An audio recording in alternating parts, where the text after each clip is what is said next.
Dobrý deň. Dnes si predstavíme opäť ďalší zo zaujímavých produktov, ktorým je špeciálne hnojivo Floria Mach Stop.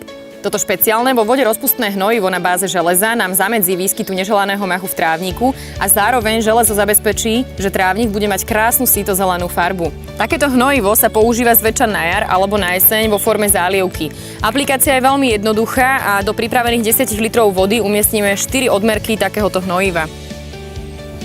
Nezabúdame na dôkladné premiešanie a zhruba po 3 minútach je v podstate toto hnojivo rozložené a môžeme ho aplikovať v zálievke.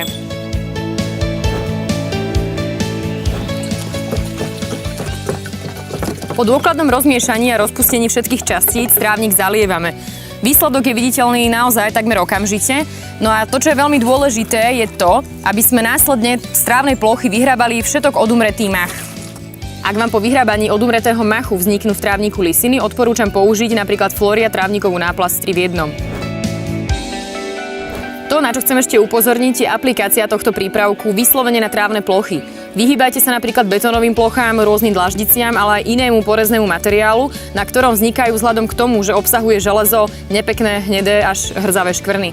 Ostatné zaujímavé tipy, nápady, ale aj konkrétnejšie informácie o ďalších produktoch nájdete nielen na našich webových stránkach, ale taktiež aj na Facebooku. Dovidenia.